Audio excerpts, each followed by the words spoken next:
Olá, pessoal. Então, boa tarde, bom dia, boa noite. Não sei o horário que vocês vão conseguir assistir essa videoaula. Então, a gente está indo para nossa quinta semana, onde nessa semana e na próxima a gente vai discutir, né, as teorias do niilismo e do pensamento, niilismo do Nietzsche e pessimismo em Schopenhauer, começando, né, com o pessimismo em Schopenhauer. E a gente vai deixar, como deixei para vocês como leitura obrigatória, dois textos, né? Um texto, ele é do professor Claudenir, né, onde ele vai trabalhar sobre a questão do niilismo, e o outro é do professor Claudenir, é daqui da filosofia da UFPEL, e do outro é um texto de 2008, do professor do Departamento de Filosofia da Universidade de Paraíba, que é o professor Dave Hedson, onde ele vai falar um pouco da metafísica do pessimismo. Então, a ideia de hoje, né, desse nosso encontro... também deixei ali para vocês duas animações.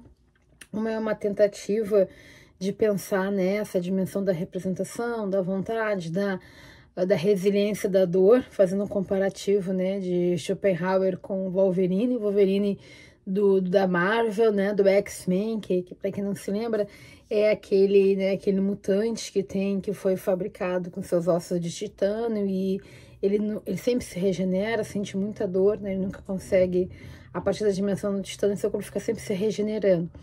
Então ele faz uma pequena relação ali, né, fazendo um pouco uma metafísica Marvel, trazendo uma dimensão para tentar dialogar, né, com a dimensão da filosofia schopenhaueriana. E um outro anime que é do Pêndulo, que eu achei muito interessante, que é para poder pensar nessa relação da finitude da vida, né, e essa relação mesmo da representação de algo, o nosso corpo, né, enquanto esse experimentador, onde vai ser a materialização da nossa existência, e essa relação da vontade de, né, vontade de enquanto uma chave para dar representação de algo. Então, no livro do professor Claudenir, ele vai falar um pouco, pensar no início da perspectiva do valor da vida, e trazer no item 1.1, vai trazer o pessimismo de Schopenhauer, enquanto a partir da sua realidade, onde, né, teve essa realidade com a questão da prisão, com muito sofrimento, ele vai trazer reflexões sobre o mundo, né? E na perspectiva de Schopenhauer, o mundo natural é um círculo eterno de infindáveis repetições, né, do instinto, né, cego da vontade de viver. Na página 23, ele vai dizer que a partir da necessidade metafísica do ser humano nasce na admiração, e essa admiração acerca da sua própria existência consciente, né, da morte iminente. Então, essa dimensão, toda essa discussão que ele faz da perspectiva da filosofia metafísica, vai se dar principalmente na modernidade, né, quando a gente traz principalmente essa ruptura com a dimensão divina que tinha da Idade Média sobre a representação das coisas, e como, né, todos esses autores, né, modernos vão trazer, pós-modernos, contemporâneos, né, modernos e contemporâneos, vão trazer essa discussão para poder pensar, né, o mundo, as ideias pós, né, esses 10 séculos que teve de Idade Média. Então, o pavor dado, né, esse vazio a partir do tombamento, né, desse mundo divino, vai se perceber na dimensão metafísica, e a vontade vai se auto-manifestar no propósito de cada um, né? A vontade como substância, como coisa em si. Coisa em si, na perspectiva de vontade, é o conteúdo interno essencial do mundo. O mundo, a vontade, corpo, sombra, né? A vontade materializada no corpo e na sombra, né, daquilo que não foi ou daquilo que próximo de ser. Então, a vontade está fora dessa dimensão espaço-tempo. Que aí a gente vai lá no texto, né, no primeiro texto deixa eu ver o nome dele aqui de novo, do Davis, né, ele vai trazer assim, pensar a problematização dos fenômenos sociais a partir da premissa do pessimismo, e pensar esse contraste entre vontade e representação, entre a representação e a vontade. Schopenhauer traz 4 volumes para pensar o mundo como vontade de representação. Eu coloquei ali para vocês, se vocês quiserem, um domínio público que é o do tomo 3, mas o Schopenhauer vai trazer, então, no livro 1 e no livro 3 vai falar sobre a representação, e o 2 e o 4 sobre a vontade, né? Então, na perspectiva de Schopenhauer, o mundo apresenta-se como a minha representação, como uma casca do mundo, né? O resultante da minha interação entre sujeito e objeto. Mas a representação é um fenômeno no sentido kantiano, é a coisa em si, é a vontade, né? Aquela dimensão da toda a filosofia schopenhaueriana vai dizer que a vontade é a materialização dessa representação. E essa materialização, onde vai ter alguns princípios, né?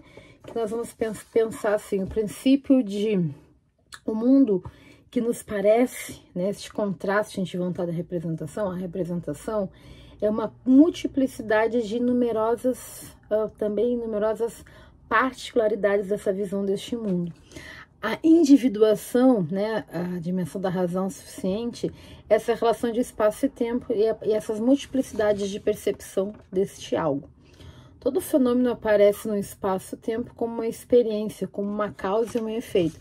Por isso que o corpo, a experimentação do corpo, né, esse tangencial da realidade é essencial para pensar nessa relação entre vontade e representação. Todo fenômeno aparece no espaço-tempo como uma experiência, como causa e efeito. Então, o princípio da razão suficiente como a lei de causalidade.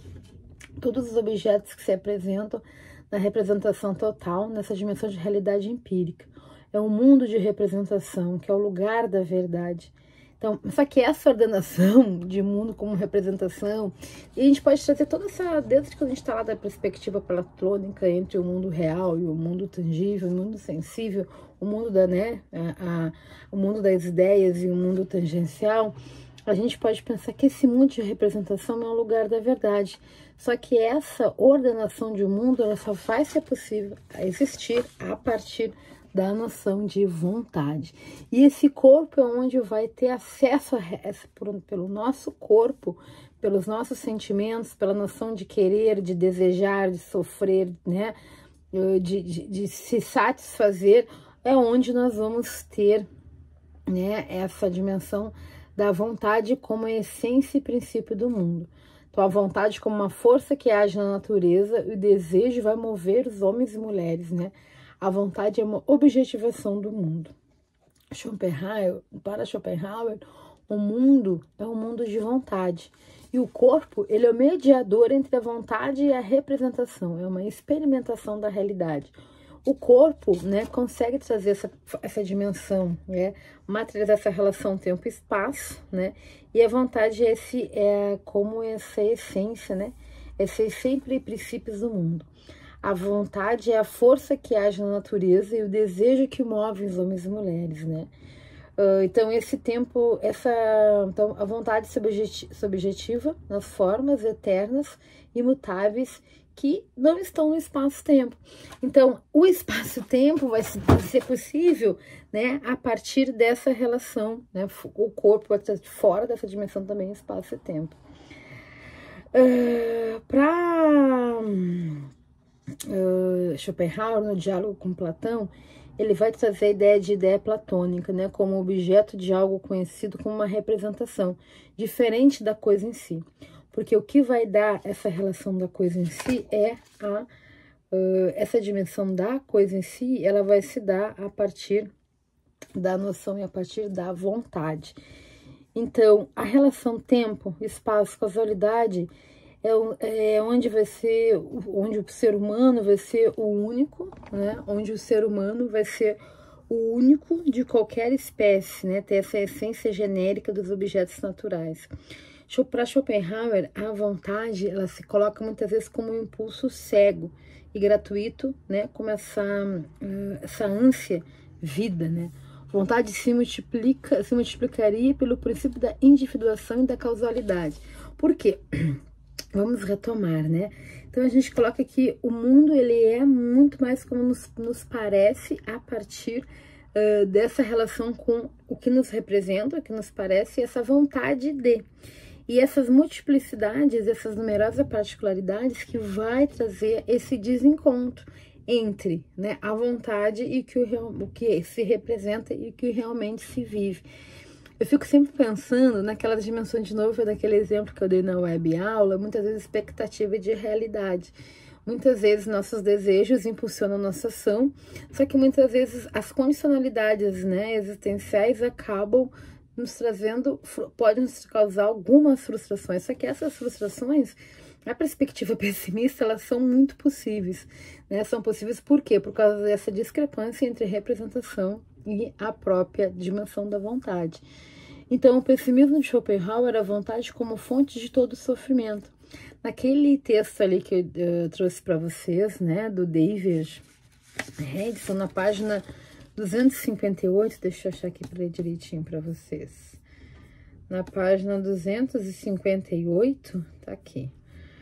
Ele tem um diálogo, né, com o autor Thomas Mann, que ele vai dizer assim, no final da 257, ele vai dizer assim, ó, Thomas Mann, como bem observa Thomas Mann em seu ensaio Schopenhauer, as duas coisas são na realidade uma só. Schopenhauer foi pessimista justamente porque pensou a vontade como fonte de todo sofrimento.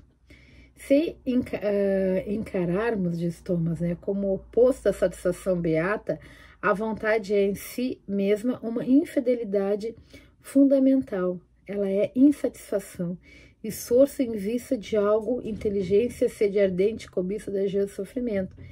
É que se tornando o mundo, segundo o princípio da individuação, da materialização a partir do corpo, da experimentação do tangente, pela sua fragmentação de multiplicidade, né, as multiplicidades que vão nos parecer das nossas múltiplas realidades, a partir das nossas vivências, a partir da nossa forma de perceber e de viver no mundo, essa fragmentação da multiplicidade, a vontade esquece a unidade primitiva e, não obstante do seu esmigalhamento, continua una. Torna-se uma vontade que está milhões de vezes em luta consigo mesmo, em sua combate, em que se combate, se desconhece de si própria, em cada uma das suas manifestações, procura seu bem-estar e seu lugar ao sol. Aqui ele está a dizer que para Schopenhauer essa vontade subjetiva em vários modos, ou melhor, em graus diferentes de claridade que vão desde o mais inferior àquelas forças da natureza inanimada e mais elevado, que é o homem pensando pelos mundos vegetal e animal. Então, essa dimensão dessa vontade, vai colocar a vontade em si mesma, que pode ser uma infidelidade, né? Uma infidelidade no sentido do não tangenciar o não alcançável dessa representação, e aí a frustração. Ao mesmo mundo, pela sua individuação, pela essa fragmentação, né, a vontade pode se autoconsumir. O mundo como um fenômeno de disputa de matéria, tempo e espaço, vontade de vida não cessa, né? Então, essa vontade pode também ser autodestrutiva. O mundo como um fenômeno de disputa, né? De vontade de vida não cessa. E essa dimensão da disputa, porque essa individuação não vai ter essa noção dessa representação como um todo de mundo, mas sim como um uno desse sujeito. Então, a vida humana, ela pode ser uma dimensão de destruição. Também faz parte do mundo da vontade. E o egoísmo, como algo inerente do ser humano, né, uma postura natural, também pode ser fonte de degradação com o outro. Só um corpo é habitado pela vontade, é capaz de desejo, de frustração e de suscetível dor e prazer. Então, um satisfazer o outro, né, pela vontade, e logo o homem pode se tornar, essa satisfação pode estar no aniquilamento do outro, né? Então, o aniquilamento do mundo também é uma manifestação da vontade. E a harmonia do mundo está nesse processo de indivisibilidade dessa vontade e vai ter o equilíbrio entre isso é grifo meu, tá? Esse equilíbrio entre as diferentes partes. A vontade, ela é a coisa em si, ela é irresistível, alheia a qualquer multiplicidade. O mundo como vontade e representação. Nesse livro 1, como eu disse para vocês, então são 4 livros, eu deixei 3 ali para vocês. Ele vai discutir essa noção da representação, que é o que está atrás da coisa em si, e a representação como um fenômeno no sentido kantiano é a coisa em si, que é a vontade. O mundo como vontade, o mundo como representação. Né? Então vai estar a vontade, ela é essa coisa em si, a representação é a forma intuitiva do conhecimento, da experiência, né? O meu corpo é minha representação, essa manifestação, unilateralidade desse ponto de partida do sujeito do conhecimento. Ele traz essa questão, né, do finalismo, da dimensão, quando a gente for ver no anime 2, né, o anime 2 traz essa relação com a finitude e por que, né, essa dimensão dessa causa e efeito, desse contraste, né, entre as vivências, do que foi vivenciado, do que foi atingido, do que foi perdido e como vai se dar essas perspectivas. Na página 259 ele vai falar essa dimensão do egoísmo, né, dessa questão dessa autoaniquilação também como uma das expressões da vontade. Então, o egoísmo é a postura natural do ser em relação ao outro. A razão disso está no seguinte raciocínio: só um corpo é habitado pela vontade, capaz de desejo e frustração, suscetível de prazer e dor. Os outros meros corpos, coisas inanimadas, podem ser usados como meios para satisfazer determinados fins, o que resulta para a natureza como um todo, fora ou dentro da sociedade, ser essencialmente o homem, lobo do homem. Então, essas questões, né, a partir de ter no livro ali do Claudenir, a gente já parte de uma premissa, de uma realidade do jovem, então ele coloca o jovem Arthur, eu acho que tá ali na página... deixa eu ver como... Esse texto que eu botei para vocês, o Claudenir, começa na página 19, né? Schopenhauer, o início a gente fala do valor da vida. E aí ele vai trazer a primeira perspectiva de Nietzsche, pois nós vamos ver o niilismo, né? O niilismo enquanto essa ausência, né? Quanto à própria modernidade, todas essas transformações, a percepção do mundo como é, traz essa dimensão, né? Desse ausência de sentido de ser. A 1.1, ali na página 20, o professor Claudenir vai trazer assim, né? Ele diz assim, as reflexões pessimistas sobre a vida na juventude de Schopenhauer. Algum tempo depois de ter visto os sofrimentos terríveis da prisão de Toulon, depois da grande viagem pela Europa com os pais, Arthur Schopenhauer escreve alguns poemas que traduzem seu estado de ânimo. Então, aquela realidade de prisão, aquela realidade de sofrimento, trouxe uma perspectiva que depois para a filosofia é além dessa dimensão individual. Ele, como um grande gênio, né? Dentro de diálogo, ele vai dizer: ó gozo, ó inferno, ó sentidos, ó amor, insaciável e invencível, das alturas do céu tu me arrancaste, e no pó dessa terra me lançaste, aqui jazo, eu encadeio.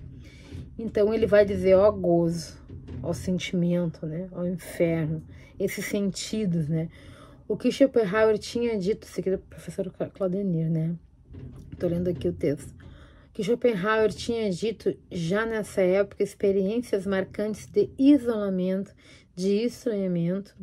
Ele teve 2 anos numa família francesa, né, e decepções em relação a certas pessoas não justifica essa ênfase do abandono metafísico do homem no mundo tornado hostil. Então, para ele, existe uma duplicidade metafísica entre as alturas do céu e o apaziguamento bem-aventurado de sua natureza, sem nenhum traço de divino, determinado por cegos poderes demoníacos instintivos. O corpo humano, com sua consciência, transita por esses 2 mundos. O pensador metafísico de Schopenhauer surge na juventude, na luta para superar os tiranos instintos da natureza. E na luta por pensar nessa relação de ser do sofrimento sem, né, a resposta da perspectiva divina, da perspectiva teocêntrica que se tinha, né, no que estava se rompendo, né, com esse pensamento teocêntrico junto com a ideia moderna. Então, o mundo natural para ele é um círculo eterno de individáveis repetições do instinto cego da vontade de viver. E aí vai vir essa dimensão da vontade. A vontade enquanto a ordenação da representação de um mundo. Então, Schopenhauer, né, ele vai propor que o homem deve elevar-se sobre essa tumultuosa vida e que nessa época, né, que ele tinha, transcender, né? O pessimismo de Schopenhauer, ele não é somente um reflexo pessoal das circunstâncias históricas onde ele estava, mas é a imagem deste homem, né, de Schopenhauer, que a filosofia quer reconstruir dentro do seu caráter, né? Este cálculo dessas para entender, compreender essa vivência, né? Onde o mundo que sem a perspectiva de Deus, mas sim com a dimensão do ser e essa dimensão de vontade, de representação. Então, ele continua, né? Ele continua escrevendo assim, como seria mais desejável, Schopenhauer, né? Falando, né? Da sua jovem Schopenhauer, como seria mais desejável, na verdade, vencer de todo a tão fazia e miserável vida, que não nos pode nunca realizar um só desejo, mesmo que nessa ânsia o coração se parta. Como seria bom, com leve espaço silencioso, atravessar a terra desértica da vida, se que nunca em nenhum lugar, em lugar nenhum, o passo deixasse aprisionar do pó, do olhar do céu que desviasse. Aqui fala de uma transcendência de mundo, né, que deve brotar dentro de si. E aí a gente pode pensar neste contraste, né, que a gente pensa na dimensão do mundo como nos parece, essas multiplicidades de possibilidades de vivenciar o mundo, né, que é a nossa individuação a partir da noção de razão suficiente, mediado pela vontade, a vontade de ser, a vontade de viver. E o pessimismo vai estar nessa perspectiva, aí essa ideia, a razão vai te trazer essa noção de euforia e, né, da dimensão de uma positividade tóxica, né, mas sim de uma possibilidade de desencontro, né, e em compreender essas possibilidades de desencontro que vai nos dar, né, essa relação com mais afinco, né, com as discrepâncias de existir, né, para além somente de um imaginário, para além de uma perspectiva real, né, ou não somente uma perspectiva real, mas para além de uma imposição de ser. Eu coloquei para vocês ali, né, dentro vocês viram que eu sempre tento colocar, sempre a minha forma de preparar as aulas para vocês, é sempre pensando em vocês em sala de aula, seja na educação infantil, né, nas séries finais, lá no 6º, 7º ano, ou no próprio ensino médio, né. E eu coloquei ali, tem um Céu dos Pensadores, né, no Instagram, a página de um professor de filosofia, que ele tem algumas charges interessantes que vai brincando com alguns, né, dos autores. Aí tem aqui, né,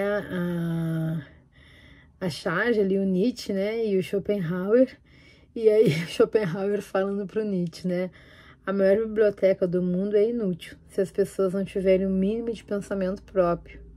Aí o Nietzsche fala, você acabou de escrever a internet. Então, olha quanta coisa a gente pode pensar, né, para pontes para dialogar esses vários nadas, né, que as redes sociais, né, acabam atravessando e nos trazendo um mundo, né, de possibilidades inatingíveis, de filtro.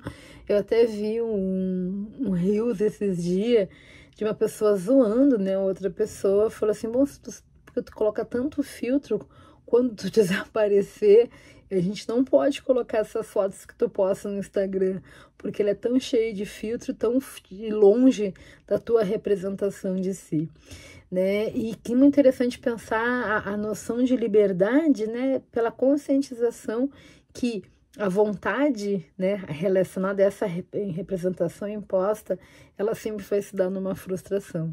Então, que interessante para a gente poder pensar essa relação.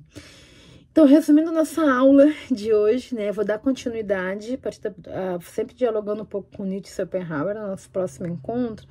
Então, eu deixo para vocês ali. Tem bastante texto, né, se vocês acadêmicos, tem muita coisa legal na internet para a gente poder estar trabalhando com os alunos. né? Gostei bastante desse texto do professor, né? O professor da universidade. Desde onde estou lendo, do Dave, né? Do Dave, gostei bastante do Dave Hedson. Acho que ele traz uma discussão bem interessante, mas também vocês têm o professor Claudenir da Universidade Federal de Pelotas, aqui da nossa, da UFPEL, mas o livro é bem extenso, mas eu acho interessante vocês lerem, né? Também para vocês se apropriarem daquilo que o autor está falando, né? Nossas aulas acabam sendo uma reflexão, uma discussão, mas em 20, 25 minutos a gente não consegue aprofundar, né, a perspectiva do autor. Tá bem, gente? Eu vou falar com a Thaís pra gente não vou deixar fórum nessa semana, eu vou deixar na semana que vem, porque depois a gente tem o Nietzsche e depois eu faço uma aula, né, um geralzão, assim, do pensamento de todos para a nossa semana que vem Nietzsche, na outra semana a gente faz uma revisão de todos para pensar a nossa prova, ok? Um abraço, uma boa semana e acho que vai dar tudo certo, né? Beleza, um beijinho.